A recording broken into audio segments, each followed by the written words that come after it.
Trindade. Até haja visto o que acontece com a própria Trindade, né? O Deus triúnico, uma unidade composta, Pai, Filho e Espírito Santo. Então, o que Jesus está falando aqui? Façam o que eles estão ensinando, mas não façam o que eles fazem. Por quê? Porque eles próprios não observam.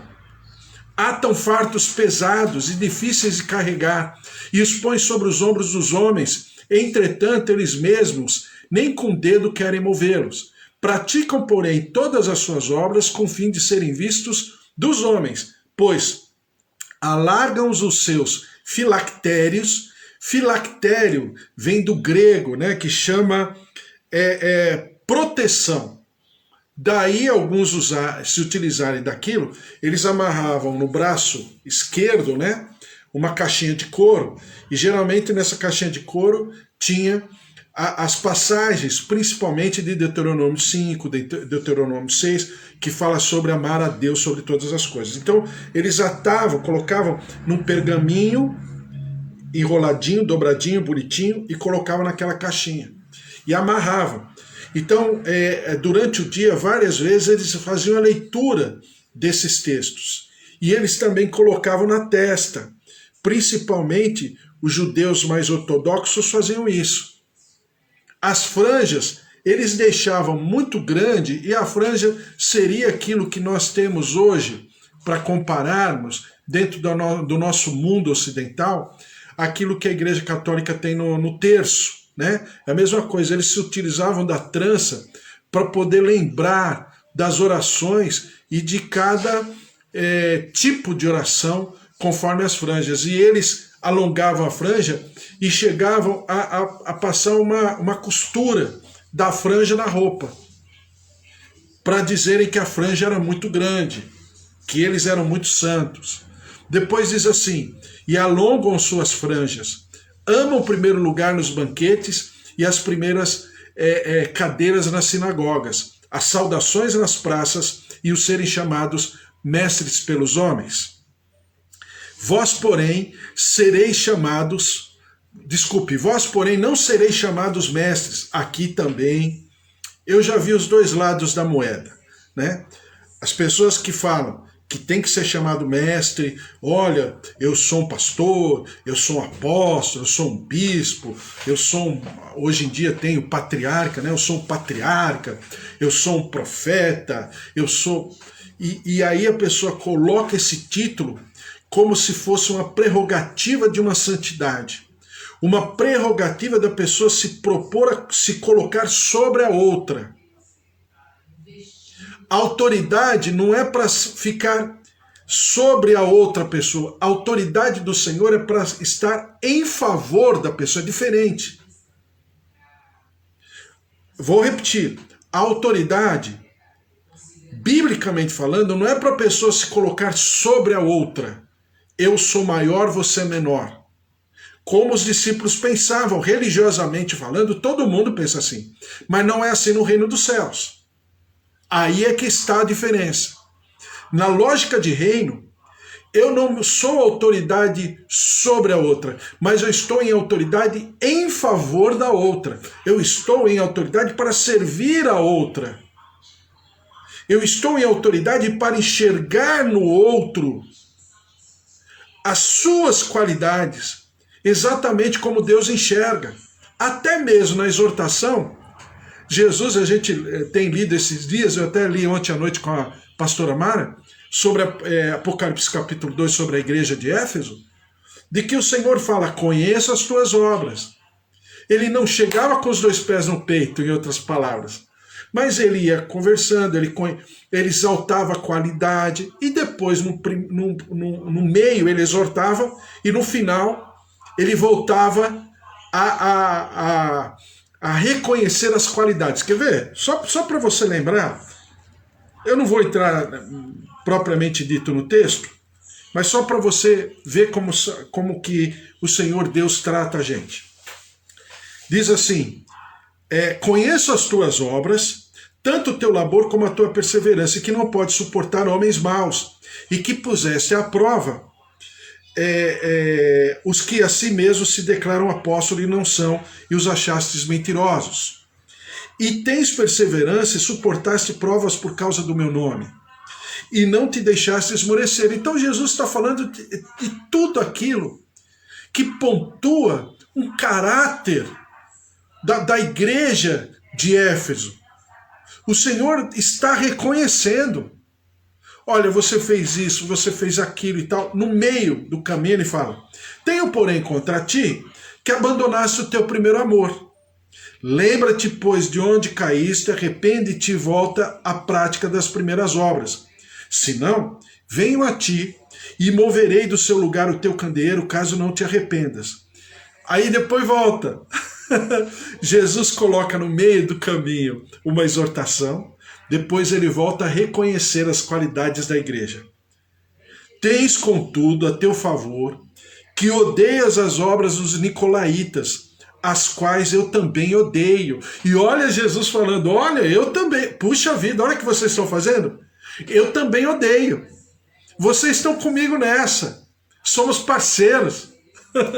Depois diz assim: quem tem ouvidos, ouça o que o Espírito diz às igrejas. Ao vencedor dar-lhe-ei que se alimente da árvore da vida, que se encontra no paraíso de Deus.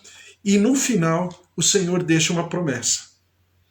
Então, é exatamente esse tratamento que faz toda a diferença de uma autoridade como o Senhor Jesus, que é a autoridade, eu digo sempre, a gente ensina em autoridade espiritual, né? Nesse curso, na aula de autoridade espiritual.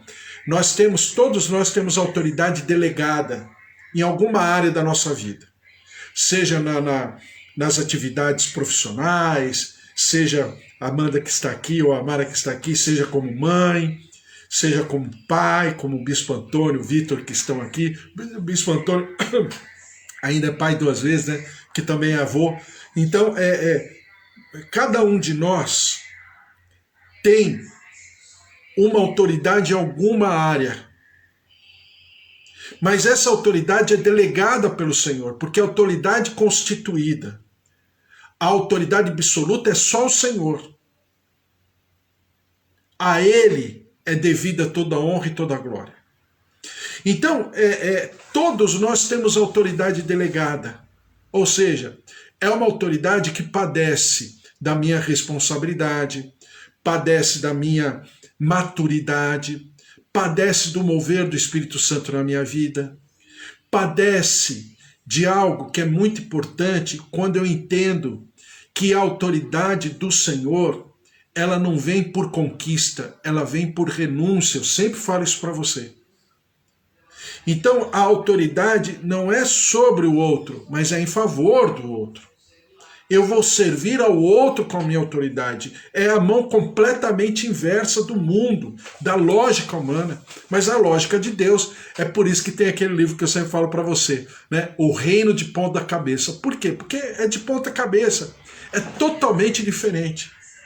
E quando eu vejo as pessoas, as igrejas, e a Mara estava conversando a respeito, a gente vê que as pessoas carregam essa lógica humana para dentro da igreja. Por exemplo, a meritocracia. Eu acho muito discutível, não obstante saber que no mundo existe a meritocracia, que não tem, de maneira humana, como medir uma pessoa, senão pelos méritos. Tá bom, tudo bem.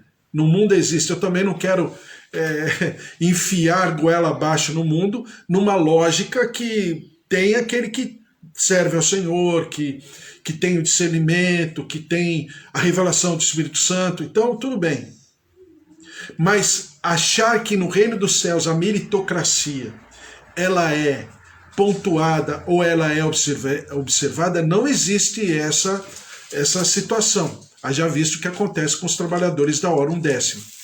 Então nós, quando lemos textos como esses, precisamos entender o sentimento do texto, porque senão a gente é levado para um lado ou levado para o outro. E não tem nenhum nem o outro lado, tem a verdade, tem o equilíbrio da verdade. Então, aqui ó, vós porém não sereis chamados mestres. Então Jesus está falando contra alguém que chama o outro de mestre? Não, ele está falando contra alguém que usa o título como algo, né, vamos dizer assim, de trono, de adoração, de idolatria, né? Quando essas pessoas têm que entender por que elas são mestres. Então a questão era o sentimento, era a questão do coração, não do título em si, não da roupa em si, não do tamanho da franja em si. Era uma prática judaica. Jesus era judeu e nem em um momento Jesus falou contra o judaísmo. Então eu preciso trabalhar isso. Então, ser chamado de mestre porque há um só mestre, claro. Ele é o mestre supremo. Ele é o rabino supremo, sempre será. Mas ele coloca rabinos, ou seja, mestres, que sejam reflexo dele, reverberem a sua didática, a sua maneira de ensinar, e sejam mestres também. Mas isso não precisa ser nenhuma soberba, nada disso. Apenas é um mestre. Então vamos lá. A ninguém sobre a terra chameis vosso pai, porque só um é vosso pai. Lembre-se que mestre e pai, discípulo e filho, eram singulares na lógica judaica. Então, alguém chamar de mestre estava em outro, vamos dizer, de maneira emocional, chamando de pai, sim. Era errado? Não era errado. A questão era quando a pessoa enfiava a goela abaixo. Olha, eu sou teu pai, você tem que me obedecer. Olha só o que você vai falar contra. É isso que o Senhor Jesus está colocando. Então o Senhor Jesus ele está voltando ao bom senso. Diz aqui, aquele que está nos céus, nem sereis chamados guias, porque um só é vosso guia. O próprio Paulo é chamado em alguns momentos, nas cartas, nas suas epístolas, de guia, daquele que direciona, que vai à frente. Né? O próprio Paulo fala, olha, se vocês me imitarem, vocês vão prosperar, porque eu imito a Cristo. Então não é essa a questão. A questão é porque as pessoas estavam transformando esses títulos, essas funções, em prerrogativa de adoração, de idolatria. Eu sou maior do que você. E isso no reino dos céus é vedado, porque o Senhor Jesus fala que o maior será menor e o menor será maior. E ele, quando ele fala sobre João Batista, a gente já conversou sobre João Batista. Ele fala exatamente isso. Poxa, quem era João Batista? João Batista tinha uma autoridade na palavra tão grande que ele não fazia milagres, ele não tinha um templo, ele não tinha uma sinagoga, ele era uma pessoa proscrita que vivia no deserto, que se alimentava de insetos, de gafanhotos, que vestia roupa de peles de animais. Era uma pessoa muito rústica aos olhos da sociedade da época, mas era uma pessoa que diz o Senhor Jesus que ele não conheceu homem nascido de mulher maior do que João Batista. Ou seja, havia uma autoridade intrínseca na pessoa de João Batista que era indiscutível. Do outro lado, ele diz que o maior será menor, para que se estabeleça a justiça do Senhor e que ninguém suba ao céu por mérito, porque fez isso ou fez aquilo, mas é porque ele tem, na verdade, um sentimento muito especial e maravilhoso, porque diz assim, mas o maior dentre vós será o vosso servo, quem a si mesmo se exaltar será humilhado, e quem a si mesmo se humilhar será exaltado. Então, é sempre a mão inversa. O reino dos céus, ele precisa ser trabalhado, pensado, tá? Por quê? Porque é completamente contrária à lógica humana. E quando você percebe nas principais igrejas, ministérios, como a pastora Mari estava falando, as pessoas fazem isso até com boa intenção, mas elas estão errando na origem. Por quê? Porque elas levam uma lógica de relacionamento, uma plataforma de vida que existe lá no mundo, elas trazem para a igreja. E isso é proibido, é vedado pelo Senhor Jesus. E esses religiosos estavam fazendo exatamente a mesma coisa. Só que aí tem aqueles que falam, olha, os fariseus, não tinha fariseu bom. Lembre-se que Jesus era um escriba, era um rabino, portanto, se ele quisesse, ele seria fariseu também. A questão não é essa. A questão era o que eles estavam fazendo com aquele conhecimento, com aquela sabedoria humana. Isso que era esse o problema. As pessoas estavam se locupletando daquelas verdades, daquela condição espiritual para serem maiores do que os outros. E isso, diante do Senhor Jesus, era completamente errado. Amém? Então, quando a gente conversa, e a pastora Mara falou que vai conversar mais comigo a respeito disso, quando a gente conversa sobre igreja e sobre viver, não é sobreviver, mas também pode ser sobreviver, mas sobre viver como igreja é uma tarefa que ela precisa ser trabalhada totalmente pelo Espírito Santo, em todos os momentos, em todos os níveis, porque senão, sem querer, nós exageramos na medida, sem querer, com certeza, muitas pessoas estão machucadas à beira do caminho. Muitas pessoas deixaram de estar em igreja, de serem, aos olhos humanos, igreja. Por quê? Porque foram atropeladas pela organização, pelo trator da organização, atropeladas por uma série de coisas, de atividades, de projetos. É a questão do samaritano, ou seja, do bom samaritano, né? Que os religiosos passavam por aquele homem machucado, acidentado à beira do caminho, mas eles tinham coisa para fazer, eles tinham coisas para realizar. Então é até natural que se pense assim. É natural, mas não é espiritual. E eu preciso trabalhar na minha vida para que eu haja espiritualmente, não naturalmente. Porque senão eu vou incorrer no mesmo erro. Então nós, como nossa comunidade aqui virtual, a nossa igreja sem paredes, nós precisamos trabalhar isso todos os dias. É uma disciplina, é um processo, é um trabalho árduo, porque senão nós estaremos fazendo exatamente o que os outros estão fazendo. E veja que uma esmagadora maioria de todos esses que fazem hoje não começaram assim.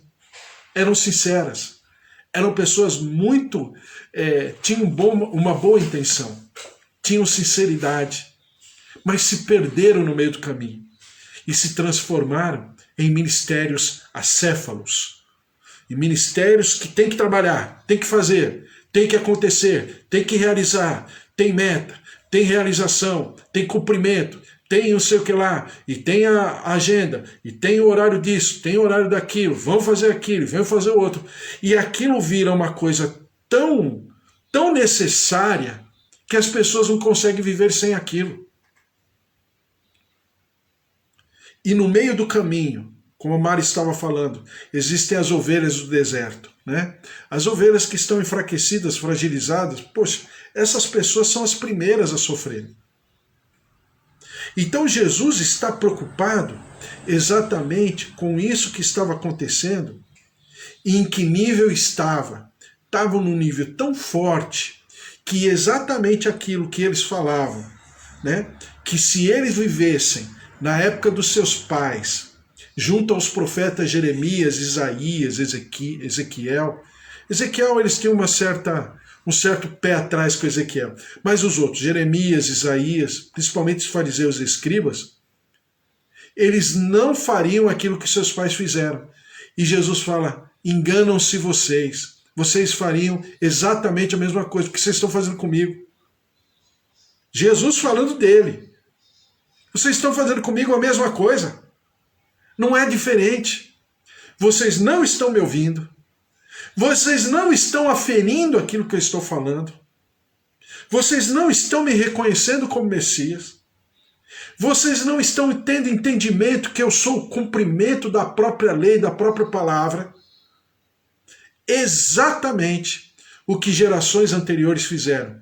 Fecharam os ouvidos, fecharam os olhos e viveram e sofreram o resultado de todas essas atitudes. Então nós, como igreja, precisamos resgatar, trabalhar, não apenas sobre as nossas vidas, mas reverberar, refletir sobre aqueles que estão ao nosso redor. A tarefa é muito grande, o trabalho é muito grande. Por quê? Porque tem muita gente achando que servir a Deus estava servindo uma igreja. E pior ainda, não estava servindo uma igreja, mas estava servindo uma organização. Pior ainda, não estava servindo a Deus, nem uma igreja, nem uma organização. Estava servindo a algumas pessoas que chamam isso de visão, mas na verdade são métodos. Métodos de desenvolvimento, de crescimento. É de todo ruim? Não, não é ruim. Mas precisa tomar cuidado, porque esse tipo de situação as empresas lá fora também fazem. Tem, como é que chama? Tem até um termômetro de medição profissional. Como é que chama, Amanda? Score, um negócio assim em inglês, né? Tem até e as pessoas usam essa palavra nas igrejas, tem que ter. Aí você é elevado a nível 3, a nível 2, a nível 1, a sênior, é isso, é aquilo e tal. Então existe toda, né? Tem toda uma, como é que é? Um plano de carreira. A igreja, a casa do Senhor, o reino dos céus, não tem nada a ver com isso. Não tem nada a ver. E ao mesmo tempo, isso acontece tanto nas pentecostais ou neopentecostais, mais nas neopentecostais, e nas históricas, estou vendo aqui a minha tia Rosália, nas históricas acontece de uma outra maneira, mas também acontece, né? Infelizmente, às vezes tem igrejas que aferem, né? Não que não deve ser trabalhado isso, mas de uma maneira muito sábia, aferem como é que fala? O resultado de um pastor, para ver se aquele pastor vai permanecer por mais, entre aspas, um período naquela igreja ou não. E aí determinam, fulano vai embora. E aí o pastor vira funcionário das pessoas. Ele não é mais servo de Deus, ele é funcionário das pessoas. Então isso acontece também. Então tanto um lado como o outro, que até o Serasa usa para medir se as pessoas são boas pagadoras. É isso mesmo, é score. Eu acho que é score o nome. Alguém que sabe inglês depois me fale, aí amanhã eu me corrijo, mas eu acho que o nome é score. Qual o teu score? Como é que você está indo? Qual o teu nível de aferição? Como se ele fosse um funcionário de uma empresa. Na empresa é natural que se faça, meritocracia? É natural. Tá bom. Não tem, às vezes, como aferir de outra maneira. Na obra de Deus, no ambiente, desculpe, né? Falar assim, parece que eu estou ofendendo, mas no ambiente celestial, profeticamente celestial, eu agir da mesma maneira, desculpa. Não é a doutrina que eu creio, não é a palavra que eu prego. Pode ser de outra pessoa, não é comigo. Eu nunca, eu me proíbo de enxergar uma pessoa dessa maneira. Por quê? Em nenhum momento Jesus se enxergou assim. Em nenhum momento. Fosse mestre, fosse sacerdote, fosse leproso, fosse prostituta, fosse publicano, fosse estrangeiro, Jesus enxergava pelo sentimento. Quem era aquela pessoa? Qual era a oferta que aquela pessoa, aquela mulher que derrama aquela essência, aquele bálsamo, né, sobre Jesus, ele não está vendo a capivara, desculpe, aqui a gente na Zona Leste chama a vida pregressa de uma pessoa de capivara. Ele não está vendo a capivara da pessoa. Ele está enxergando o coração. Ah, mas essa pessoa é prostituta. Ah, mas esse cara é um criminoso. Ah, mas esse cara é um maldito. Esse cara é isso e aquilo. Eu quero ver o sentimento, o arrependimento, o quanto essa pessoa está se derramando diante do altar do Senhor. É isso que importa. É isso que faz a diferença. Haja vista as duas figuras dos ladrões ao lado de Jesus, tanto o primeiro ladrão como o segundo ladrão. Jesus não estava interessado com a capivara, o quanto aquela pessoa era criminosa, o quanto quais os crimes de altíssima periculosidade que aqueles criminosos tinham cometido para estarem ali. Jesus estava interessado no coração, na disposição daquela pessoa em se humilhar e principalmente reconhecer aquele que estava sendo crucificado junto com eles. E nós, como igreja, precisamos resgatar toda essa situação em nome de Jesus. Amém? Vamos orar, colocar tudo isso diante do Senhor. Já falei demais. Em nome de Jesus, amanhã tem mais. Em nome de Jesus. Vamos orar, colocar tudo isso diante do Senhor e sermos uma igreja, vivermos como igreja. Isso que nós vivemos aqui é uma igreja. Ah, mas eu estou distante. Tudo bem, mas de coração você está junto.